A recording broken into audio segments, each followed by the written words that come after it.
안녕하세요. 경세재민촉 정혜경입니다. 지난해 우리나라가 외국 기업으로부터 벌어들인 법률 서비스 무역 수입액이 신기록을 갈아치우며 9억 7천만 달러, 하나로 1조 1,700억 원에 육박했다고 하는데요. 한국 로펌의 국제적 역량을 인정받으며 머지않아 법률 서비스 무역 수지 적자 구조를 극복할 수 있을 거란 장밋빛 전망이 나오고 있는데요. IT, 플랫폼 글로벌 기업이 늘어나고 국경을 넘나드는 기업 인수합병, 크로스보더 사건이 증가하며 법률 서비스 무역 규모가 계속 커질 거란 전망 속에서 글로벌 시대에 K중재의 저력을 확인해보는 시간 마련했습니다. 대한상사중재원의 맹수석 원장 만나보겠습니다.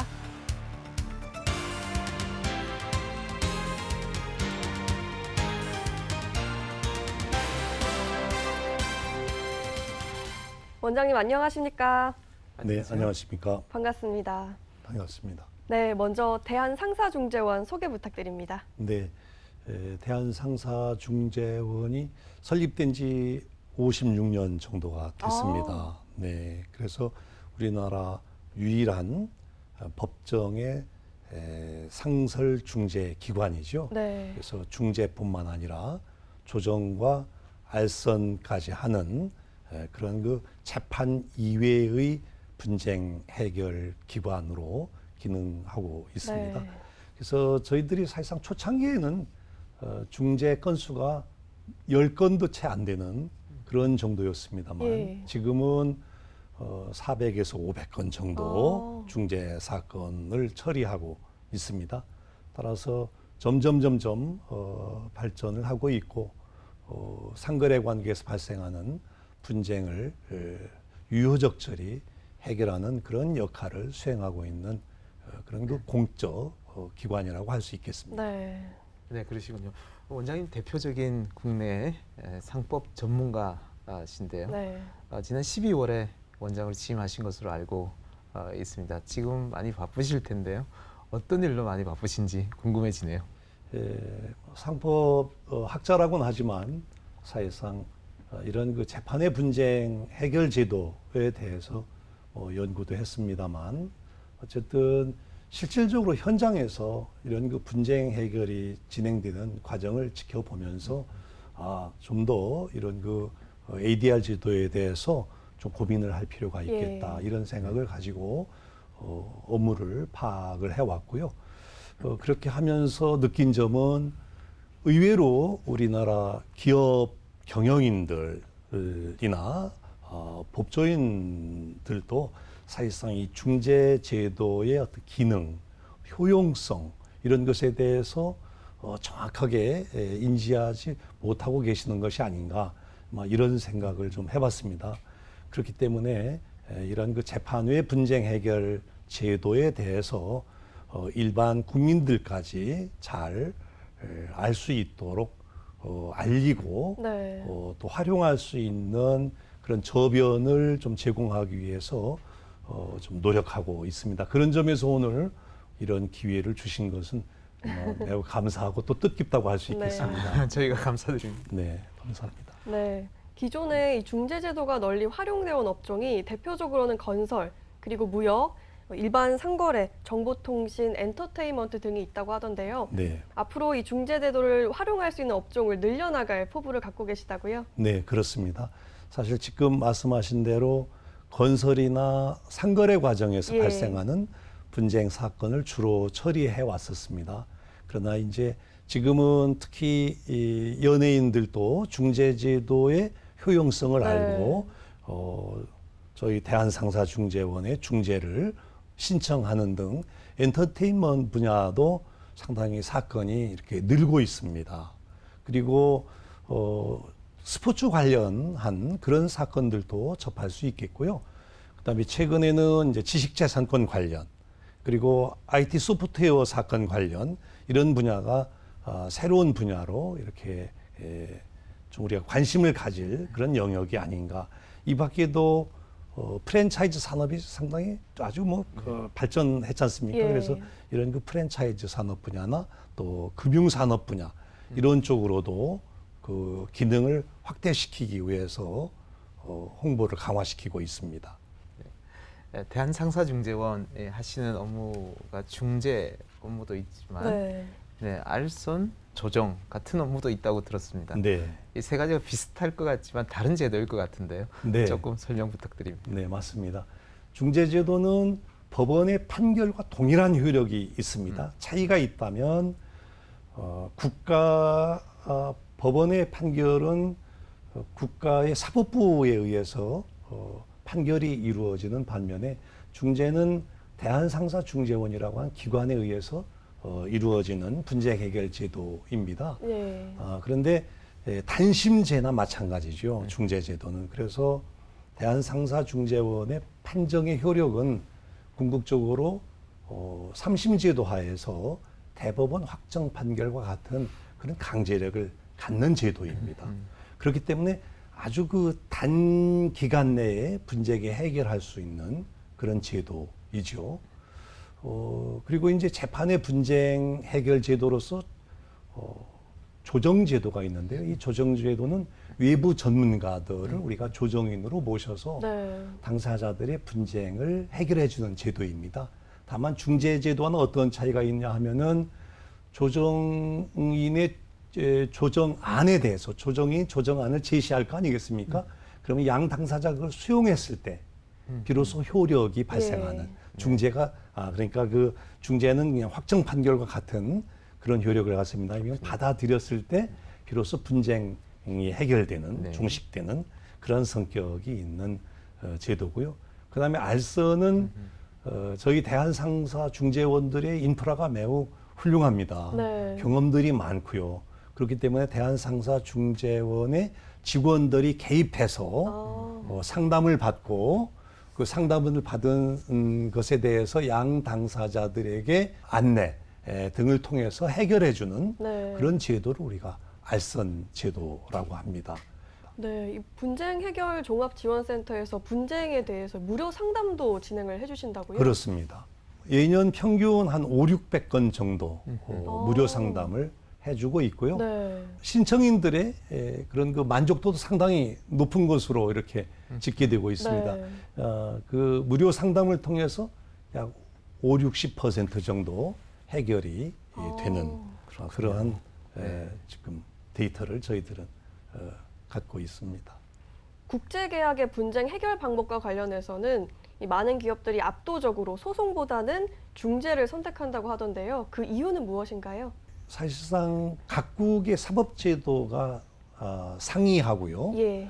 특히 어떤 한 나라에서 내려진 판결을 예컨대 A 국가에서 내린 판결을 B 국가에서 강제 집행이 반드시 보장된다라고 볼 수는 없습니다. 네. 항상 그런 우려가 있는 것이죠. 그렇기 때문에 국제 거래를 하는 무역을 하는 기업의 입장에서는 일단은 분쟁이 생겼을 때 그런 그 강제 집행을 할 수 있는 그런 제도를 선호할 수밖에 없겠죠. 그래서 이제 중재제도 같은 경우는 뉴욕 협약에 의해서 일단은 중재 판정이 내려지게 되면은 네. 상대국 A 국가에서 중재 판정이 내려졌을 때에는 그 B 국가에 대해서도 강제 집행을 할 수 있는 효력이 부여되어 있습니다. 예. 그러면 기업이 분쟁이 생겼을 때 재판을 통해서 하지 않고 할 수 있는 예를 들면 대체적 분쟁 해결 제도 네. 같은 것들이 좀 있는 것 같고요. 네. 원장님께서 굉장히 대체적 분쟁 해결 제도를 정착시키는 데 노력을 많이 해오셨다고 알고 있는데 좀 궁금하기는 합니다. 어떤 것이 대체적 분쟁 해결 제도에 해당하는지 설명 네. 좀 부탁드리겠습니다. 이런 그 재판 제도가 갖는 이런 한계성, 물론 이제 권위도 있고 네. 공신력도 있기 때문에 이런 제도를 이용합니다만 그럼에도 불구하고 사람이 최종적인 판단을 내리는 그런 제도이다 보니까 어떤 신뢰에 있어서도 한계가 있고 예. 또 그런 그 시간이나 비용 같은 게 많이 들기 때문에 그런 것으로 인해서 또 사람들이 그 이용을 꺼려하는 경우도 있습니다. 그래서 외국의 경우에도 이런 그 재판의 분쟁 해결 제도가 상당히 발달해 있습니다. 그래서 저도 학자로서 ADR 제도에 대해서 그동안 집중적으로 연구를 해왔습니다만 어쨌든 우리나라 그동안 그 ADR 제도는 다른 선진국에 비해서 손색이 없을 정도로 잘 갖추어져 있다. 이렇게 저는 생각을 합니다.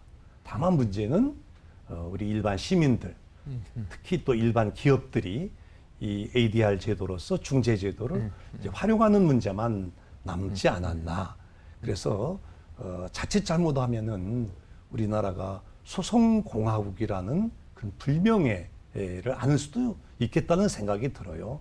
그렇다면 이런 그 복잡하고 비용이 많이 드는 이런 그 소송을 통해서가 아니고 신속하고 경제적인 이런 그 중재제도 등 이런 그 재판 이외의 분쟁 해결 제도를 좀 일반인들이 많이 활용하는 것이 경제 발전에도 바람직하지 않겠나 이런 생각이 들어서 그런 분야로 사실은 중재제도를 홍보하고 또 이렇게 확산시키기 위해서 집중적으로 저희 대한상사중재원 구성원 모두가 노력하고 있습니다.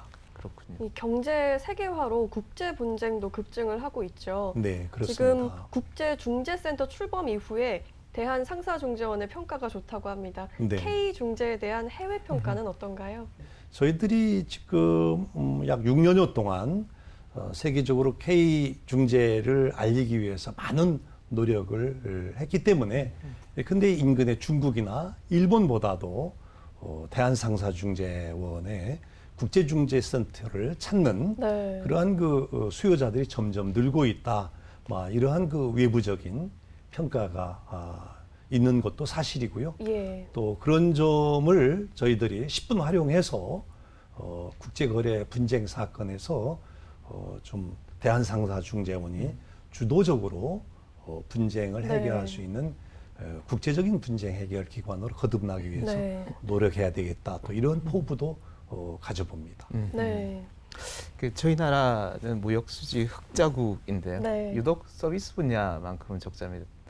법률 서비스 역시 한 5천만 달러 정도 매년 적자를 보고 있는 것으로 아는데요. 이게 자연스러운 현상인지 저희가 수출 기업이 많다 보니까 네. 혹은 우리 기업의 인식이 조금 변해야 되는 상황인지 궁금해집니다. 두 가지 정도로 생각하고 있습니다. 네. 하나는 지금 말씀하신 대로 대한민국이 무역 강국이면서도 수출 등 해외 무역 의존도가 상당히 높은 국가이다 보니까 결국은 국제거래 관계에서 발생하는 분쟁의 어떤 그 처리도 국제적으로 특히 국제 분쟁 해결 기관을 찾을 수밖에 없는 그런 어떤 구조적인 한계로 그런 그 적자가 있었던 것이 아닌가 이렇게 분석해 볼 수 있고요. 또 하나는 사실상 그동안에 우리나라 기업들이 세계적인 인류 그런 그 기업으로 성장은 했습니다만 예. 그런 그 분쟁이 생겼을 때 주로 외국의 분쟁 해결 기관에 의존하는 그런 의존도가 사실상 높지 않았나 또 이런 생각도 네. 들어요.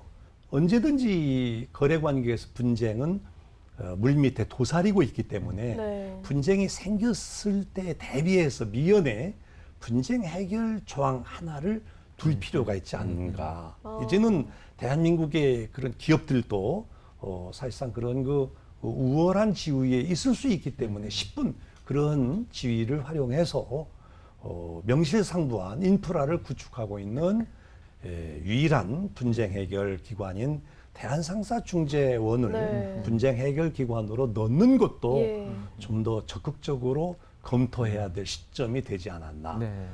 마침 저희들은 300여 명이 넘는 국제 중재인을 위촉한 상태입니다. 아주 세계적으로 유명한 외국인 중재인들도 저희들이 인력 풀로 구성을 하고 있거든요. 그래서 그러한 인프라를 적극적으로 우리나라 기업들이 좀 활용할 이제 시점이 예. 됐다. 저는 이렇게 감히 말씀을 드려봅니다. 네. 원장님 말씀처럼 우리 기업을 보호하기 위해서는 대한상사중재원에 좀 더 널리 알려져야 그렇죠. 될 것 같고요. 동시에 이 글로벌 선도기관으로 정착되어야 될 것 같은데요. 예. 어떤 노력이 필요할지 좀 궁금해집니다. 네. 그동안에 주무부서인 법무부와 산업부로부터 많은 지원을 받아서 사실상 어떤 심리 시스템 같은 걸 잘 구비해 놓고 있습니다. 그렇기 때문에 사실상 외국 중재인들도 대한상사중재원의 심리실을 찾아서 여기 서울에서 중재 심리를 하고 있거든요. 그렇기 때문에 이제 인프라가 어느 정도 갖춰져 있다. 막 이렇게 저희들은 생각하고 있습니다만 이번 코로나 사태를 맞이해서 네. 아직도 좀 미흡한 점이 없지 않아 있다. 예.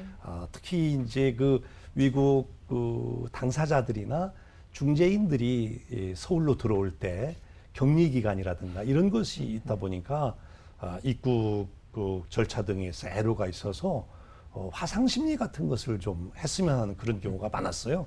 그래서 그 동안에도 화상 심리를 통해서 사건을 심리하고 분쟁을 처리했습니다만 시스템을 좀 더 강화시킬 필요가 있지 않느냐. 예. 그러한 생각을 해봤습니다. 그럼 대한상사중재원은 코로나19 장기화 속에서 어떤 변화를 겪고 있는지, 그리고 또 효율적인 분쟁 해결을 위해서 어떻게 대처하고 있는지 궁금합니다. 네, 사실 그동안 코로나19로 인해서 분쟁 사건이 급증했다 이렇게 판단하기는 조금 이르지 않는가. 예. 저희들은 그렇게 분석하고 있습니다. 다만 코로나19와 관련된 사건이 한 120건 정도, 이 중에는 108건의 집단 중재 사건이 포함되어 있습니다만 네. 어쨌든 약 120건 정도의 코로나19 관련 사건이 중재 사건으로 지금 접수되어서 절차가 진행되고 있습니다. 예. 그러나 코로나19로 인한 분쟁이 사실상 지금 수면 아래에 잠겨 있다. 이렇게 전문가들은 또 분석을 하고 있더라고요. 네. 그렇다면은 포스트 코로나 시대에 대비해서 코로나19로 인한 분쟁 사건이 더 늘어날 수도 있겠다. 예. 내부적으로 이렇게 분석을 하고 있고요. 특히 우리나라 대기업 같은 경우는 분쟁이 국제거래 관계에서 분쟁이 생겼을 때 해결할 수 있는 시스템이 어느 정도 구비되어 있다. 이렇게 판단을 하고 있습니다. 그래서 예. 결국은 코로나19로 인한 애로를 겪는 그런 기업군들은 역시 중소 기업들이다. 중견 내지는 강소기업도 있을 수 있겠죠. 그래서 이러한 기업들이 코로나19로 인한 분쟁으로 인해서 애로를 겪는 것에 대해서 공적 기능을 수행하고 있는 대한상사중재원도 적극적으로 분쟁 해결을 위해서 좀 뛰어들어야 되겠다. 이런 생각을 내부적으로 네. 하고 있습니다. 그러한 연장선상에서 저희들이 중소기업 중앙회와 MOU를 체결하고요. 중소기업에 대해서는 무료 상담 예. 내지는 대리인 선임 비용 지원 네. 등을 하고 있습니다. 그래서 그런 그 MOU에 기초해서 특히 중소기업에 대해서는 적극적으로 코로나19로 인한 애로를 예. 좀 해결해 주기 위해서 저희들도 금년에 더욱 발벗고 뛸 생각입니다. 네. 실제로 그 화상 심리를 이용한 이런 중재가 늘어나고 있는지 궁금합니다. 네, 간혹 저희들도 신청인 또는 피신청인이 코로나19 확진자로 판명이 돼서 예. 심리 기일에 그것도 갑작스럽게 전날이라든가 연락이 와서 심리가 연기된 경우도 있었습니다.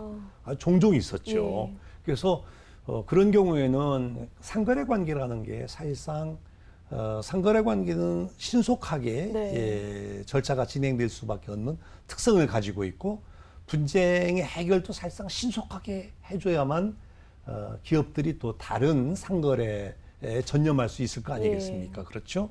그래서 저희들도 그런 측면에서 그런 그 확진으로 인한 심리 지원을 계속해서 반복할 수가 없기 때문에 현실적으로도 실제로 화상 심리로 심리를 진행한 그런 예도 있고요. 예. 또 향후 그런 예가 점점 늘어날 가능성도 있겠다. 이런 생각을 하고 있습니다. 법무부와 협의해서 저희들이 지금 찾아가는 분쟁 서비스라는 그런 그 프로그램을 지금 실행하기 위해서 준비하고 있습니다.